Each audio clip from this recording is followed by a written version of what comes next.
Welcome to another episode of the BrandonJaneauShow. As you know, I am BrandonJaneau, and like always on all podcast platforms everywhere, BrandonJaneauShow, social media platforms, Instagram, TikTok, Threads, Facebook. Wait, nope. Oh my God, I forgot that. Instagram and Threads, BrandonJaneau. Facebook, The BrandonJaneauShow, and on TikTok, BrandonJaneauShow. Just BrandonJaneauShow. The BrandonJaneauShow on Facebook, BrandonJaneau on Instagram and Threads. YouTube channel, Brandon Janeau Show. Just Brandon Janeau Show on Instagram, on YouTube. YouTube channel, Brandon Janeau Show. Shout out to everybody that's been subscribing. Shout out to everybody that's been commenting or viewing pretty much everything I've done. Shout out to everybody that's been listening. I appreciate the downloads. I appreciate it all, man. That's in October. Boom, what a bang. Let's get this in, man. Tonight it is wrestling life slash point of view of random shit. I like doing this, man. I'm enjoying this. I love doing this point of view rap shit. I haven't had the chance to go sit down with my family straight through the ropes and go talk to them. So me doing this on my own has been pretty fun. So I'm enjoying this, man. So let's get into it, man. I got five topics. Boom, five that I want to talk about tonight. A couple things I just want to get off my chest when it comes to wrestling and pretty much wrestling people, wrestling social media. First thing I want to talk about is probably two of the funniest things I've ever seen. One thing is just funny because it's just a stupid ass fucking idea. The second one is just plain old funny because of how funny the storyline has just gotten. Um, the first thing I want to talk about that I didn't write down is Bobby Lashley. Bobby Lashley was on a podcast and pretty much openly admitted that he wanted Gunther to pretty much say, "You people don't deserve a title match." And he said on the podcast, "What do you mean by you people?" And Gunther was supposed to say, "Oh, no, no, not like that. You old wrestlers." Bobby Lashley is operating off of the old Vince McMahon moniker. If it's not offensive, we're not going to talk about it. If it's not offensive, then it's nothing to really, really perk people's ears up. He comes from the Vince McMahon regime. He thinks that shit would have been good to fly in this time of period of life. And no, bitch, it wouldn't have. I don't get this shit. See, this is why I've always said I never liked this idea that the hurt business was this crazy conquering fucking thing. The hurt business was cool for what it was in the pandemic. That's it. Outside of the pandemic, what the fuck was the hurt business? Like outside of the pandemic, what the fuck was the hurt business? Shelton Benjamin and Cedric Alexander was never going to beat the Usos. They weren't even seen on the same level as the fucking Usos. Why? MVP is good at talking, but he ain't Paul fucking Heyman. What are we missing here? Bobby Lashley had a rivalry with Brock Lesnar, and it looked like it was just rushed, and it looked stupid, and it looked like it didn't even fucking matter. This is the thing about this, man, and I've always said this about Bobby Lashley and the Hurt Business and the Bloodline and all the Hurt Business getting a storyline and why they never came back. I never understood why people wanted them back because as good as they were in the pandemic again, they weren't really built up to be this game changing team. They were just put the fucking together. Like, okay, Shelton Bench is not doing shit. Cedric ain't doing shit. Bobby ain't doing shit. MVP ain't doing shit. Let's just put them together. There was really no thought out storyline for these fucking dudes. And that's what people don't understand about the Hurt Business. There was never a thought out storyline for the fucking Hurt Business. But people swear to God that was what it was. It was never a thought out storyline. They just got them together and just said, and everything like Vince's creations. Vince just was like, fuck it. Let's stick it to the wall. Let's see if it works. That's what the fucking Hurt Business was. Bobby Lashley sounds fucking stupid. That's what he thought what fans would think. And this is how fucking stupid he is. Because he knew people would take it and be like, no, that's a little racist. What the fuck is that? Like, that's racist. What the fuck? He knew that. He even said it. He even said it. Like, he even said that, like, that's what he want. Like, it's the dumbest shit on the planet, bro. I don't think the dude know what the fuck he was talking about at all. And that's kind of the problem with me. I think that people are now saying, "Oh wow, Bobby Lashley really might be that dumb. Like he might be stupid for saying that shit." And that's the thing.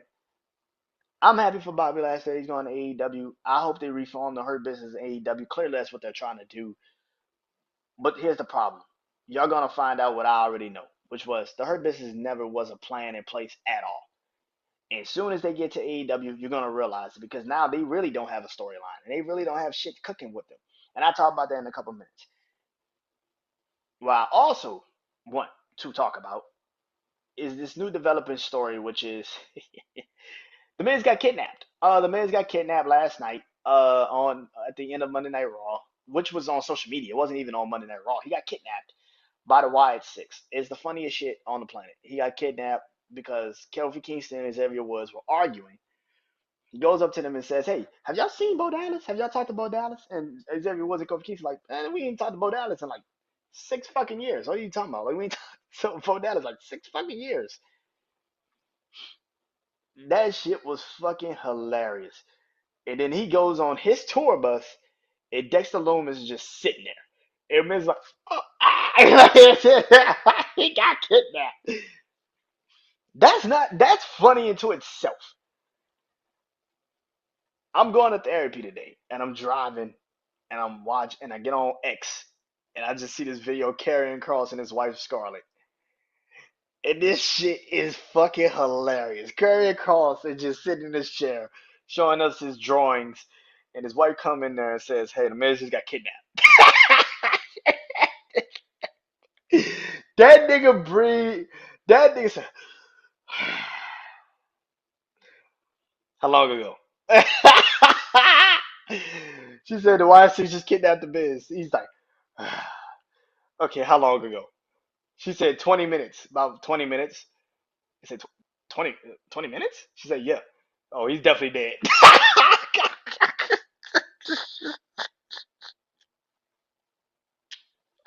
No hesitation, no nothing. He's like, "Yeah, he's definitely dead." Like,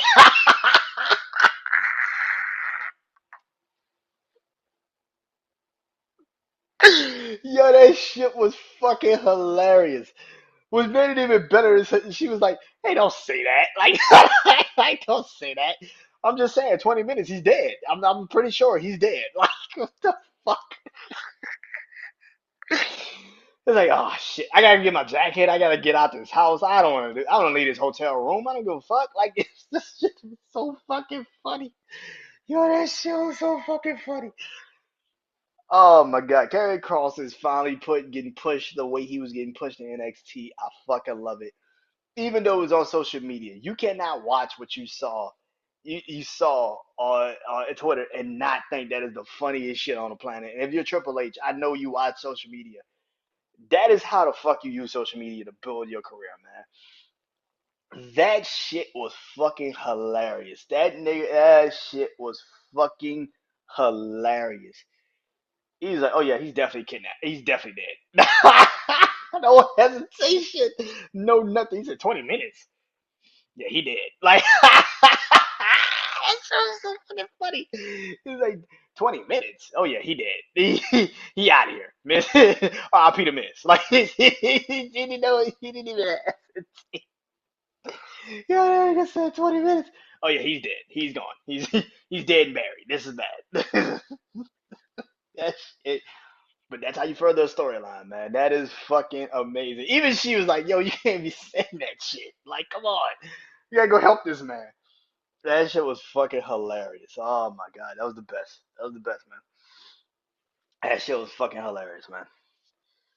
You know what's not funny? You know what's not hilarious? This fucking Judgment Day feud. Listen, I'm tired of the Judgment Day. I have liked the Judgment Day, but for most part, I have despised the Judgment Day. I don't like the Judgment Day faction. I've never liked the Judgment Day faction. Even when Edge created it, I thought it didn't make any fucking sense. When they got rid of Edge, I really fucking was out on it. This shit doesn't make any fucking sense. The Judgment Day faction is terrible now. Dom beating Damian Priest last night is the funniest shit because we already know what this is actually leading to. Finn Balor is going to turn on the Judgment Day. The problem with that is that I don't want to take it 20 fucking minutes. Like it doesn't need to go. It does not need to take 20 fucking days or 20 fucking weeks to just turn him fucking heel. Just he's already healed. Let Finn leave the Judgment Day.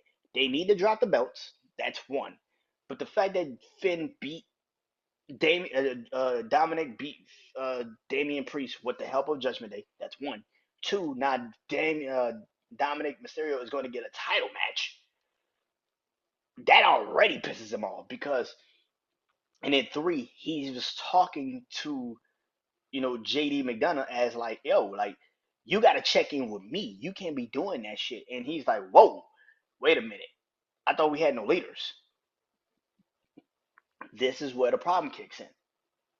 I am tired of this feud. I am tired of both feuds now. I think Liv and Real, like I said, they need to end this shit. I'm tired of the Judgment Day beefing with Damian Priest. They need to end this shit. I am tired of feuds like this because it's like we've already know what the fuck is leading to. If you're gonna get the belt off of Liv and put it back on Rhea, just do it. Do it. What's the fucking holdup? If Damian Priest and Finn are gonna have another match, clearly that's what you're building towards. Because I'm assuming Damian Priest is gonna come out and screw the Judgment Day out the tag team titles. That's pretty much. I personally wouldn't do that. I would let the War Raiders just beat them clean. But he's gonna come out and stop Dominic and Liv and Raquel from trying to interfere. And of course, clearly, if Damian Priest is beating the shit out of Dominic, Liv and Raquel are gonna run and try to go help him, which leaves Finn and JD by themselves. In Carlito, I'm assuming. But but yeah, I'm tired of the Judgment Day. I'm tired of this faction. I think this faction lost its luster after Rhea and Damian Priest left. It has nothing now. It has no real umph anymore. And I think that they need to break it up. It's over. Like I've been said, Dominic Mysterio, Liv, and Raquel could go off and do their own thing. I don't even think Dom and Liv need to be together anymore. I think Dom could just go off and be his own man. Finally, he's established as a heel. You don't really need him in a faction. He can be the top heel on Raw without a faction. Finn can go off and do what Finn needs to do. Maybe him and JD stays together. Maybe JD goes off and do something by himself. Move him to SmackDown. Fuck it. Move him to SmackDown. Let him be a part of the United States Championship race. Jaden McDonough is really good in the fucking ring. The boy can go. Maybe move him to SmackDown and have him go up against LA Knight. Why not? Fuck it. So yeah, I'm done with the Judgment Day. I'm so fucking tired of the fucking Judgment Day storyline. This bullshit. I'm sick of it. I'm tired of it. Please end it. Please end it now. Another thing I'm tired of, Saudi shows. The Crown Jewel pay-per-view is this Saturday. I will be covering it. It is 7 matches. I'll be talking about one of them in a couple of minutes. But I am sick of the Saudi shows. I get it that you are indebted to these motherfuckers because they paying you all this money for like what 7 fucking years, I think. Triple H can't get out of it because Vince made this fucking deal. This is bullshit. I feel like this is the thing about Triple H having now the Crown Jewel title, where now only these wrestlers, champion versus champion. Now, a lot of people have said this is how I feel about this. I don't mind it. I don't mind champion versus champion if it's going to be some fuck finishes. If a champion goes in there and actually takes a real pin from another champion, you are lesser than. It's just the truth. There's no way around that. You are lesser than. I can easily see Kevin Owens screwing Cody Rhodes because it makes fucking sense.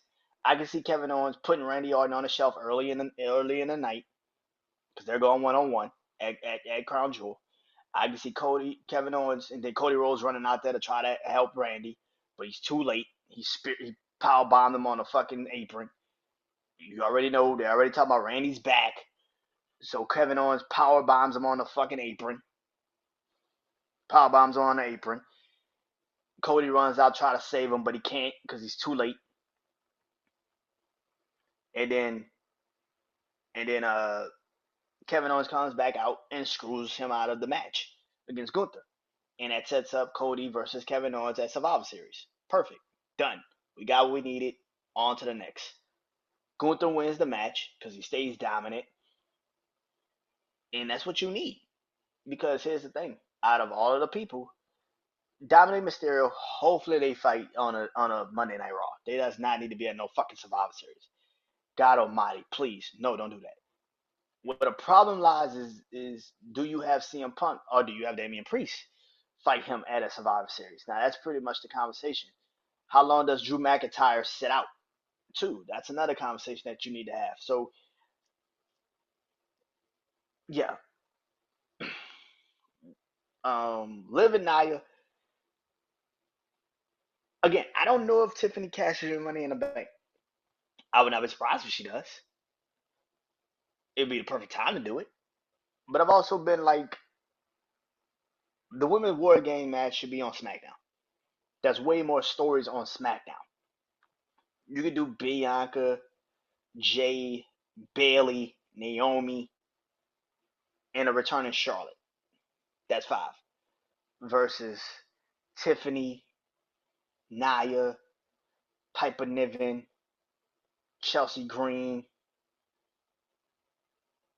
and the fifth person. I've always had a hard time figuring out the fucking fifth person. It's a hard fifth. That's a hard five. Maybe you bring somebody from Raw that might have problems with somebody. I don't know, but yeah, but I've always felt like that. That's kind of how I've always looked at. Or maybe you let it be. And it's the thing about this year's Survivor Series. You don't have to have it 5-on-5. So I don't think the Bloodline storyline is gonna be 5-on-5. I think it's gonna be 4-on-4. So one of the women's War Games matches also 4-on-4. You can have it be Bianca, Bianca, Jade, Bailey, Naomi versus Tiffany, Nia, Piper Niven, and Chelsea Green. 4-on-4. So yeah, but the Crown Jewel pay per view kind of sucks. It's stupid. I don't get it. It's over. Let it die. But it does set up storylines moving forward, and I think that's the thing about the Crown Jewel pay per view. They may set up more opportunities for storylines moving forward, and I'm looking forward to it. So yeah, it's gonna be pretty interesting. But the Crown Jewel pay per view, I'm sick of it. I wish they would get rid of it, but they won't because, like I said, Vince is indebted to the fucking Saudis for a lot of money. So yeah, number three. It's a very simple question that a lot of people have, and I just want to ask this: Yo, what's really going on with AEW, man? What's really going on with AEW? My thing is this, man. I did not like the fact that they took the belt off of Swerve Strickland, put on Bryan Danielson. Thought it was fucking stupid. Especially now that Swerve and Adam Heyman Page are back in the company after that fucking crazy ass match. That was a really good match. People could get mad at it all they want, but that was a really good fucking match. But Adam Heyman Page is not fighting for the title, and Swerve Strickland is now in a fucking bullshit storyline with MVP and Shelton Benjamin and Bobby Lashley, apparently. They have no real understanding of what the women division really is. Tony Storm and Mariah May were great. Great story, great everything. You have no idea how to push these women after that. That was a tweet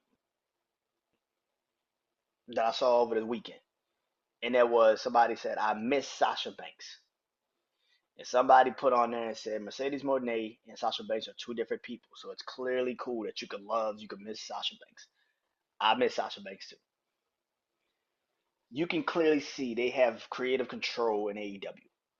The problem with creative control is you can tell people when the fuck you want to wrestle and when you don't. I don't get this idea of what Mercedes Moné was supposed to be, and I don't get it now. She got two belts, and it feels like the most lackluster titles that I've ever seen in my life. They don't have any meaning. Don't have any meaning. And then on top of that, you have no story. And I get what you're trying to build towards, which is Camilla beating her at some point and taking the belts off of her. But there's no deception there. And on top of that, there is no real reasoning for her to turn on it on Mercedes right now. And maybe you could build that storyline for a year like you did Mariah May and Toni Storm. Maybe you build it for a really good point. But at the same time, if she's going to take losses to all these other women because Mercedes is going to beat them at some point, what the fuck is the point? The storyline that you have now with Jon Moxley, awesome, great. I'm happy for you. The problem with that is that you've tried this now for three fucking people: the Undisputed Kingdom, the Elite, and now you're doing it with Jon Moxley and the BBC. What the fuck, bro? Like at some point, you gotta give like there's gotta be something.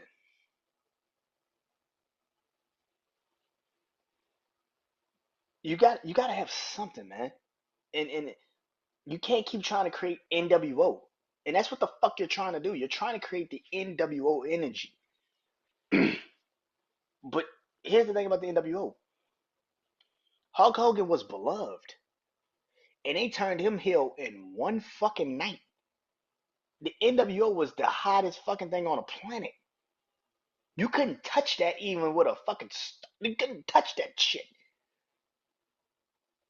You've tried this now with three different fucking factions. This is the third faction you're trying this shit with. How about you just say what the fuck it is and this just put the just say fuck it. We're gonna just have a wrestler just go out there and outwork, and that's Will Ospreay.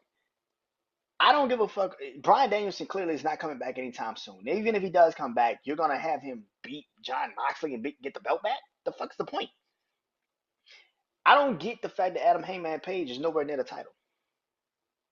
I don't get the fact that Swerve Strickland or MJF isn't even near this fucking title. MJF is the only. MJF has more of a right to get to the fucking belt than anybody. MJF lost one time to Samoa Joe, and he was banged the fuck up the whole fucking night. The fact that this fucking man, MJF, is back in the company, and you have not put him with any fucking talent outside of Will Ospreay, MJF should be definitely in the conversation for the AEW Championship. I don't know how the fuck this man is in the company, and he has not once went for that title yet. What the fuck? You could sit there all day and say, well, he's a heel, Brandon. He's a heel. I don't give a fuck what he is. The fact that Swerve isn't going for the title when he. And I don't know if they do rematches in AEW or fucking not. Because clearly this shit is. And clearly they do because Will Ospreay got a rematch for the international championship when he lost it. This is the thing about the fucking problems of AEW is that you swing storylines from storyline and there's nothing there. Your women's division seem like they don't know what the fuck they're doing. It seems like you're holding placemats, waiting for Tony to come back to go get Mariah May, and you're waiting for somebody to really go up against Mercedes. And it's like, what the fuck are you doing? I don't know. I don't know what the team is. I don't know what AEW is, and I don't know what AEW is creating. My thing has always been, you should have easily let Will Ospreay win the AEW. Will Ospreay needs to be somewhere near the AEW championship. Somewhere near it. Not saying he needs to be all the way near it, but he needs to be somewhere near it. MJF, you have all of this talent on AEW, man. And the title right now is being held up between Jon Moxley and Orange Cassidy. The fuck? I even get Darby Allin trying to get it. Okay, I guess. But let's be 100.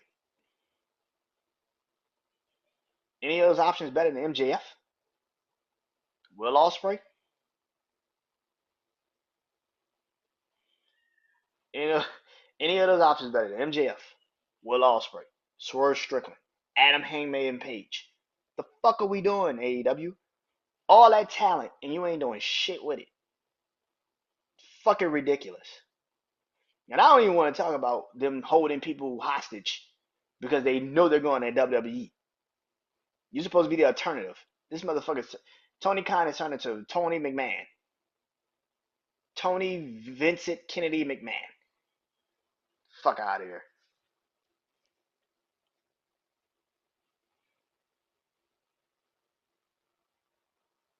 Number four.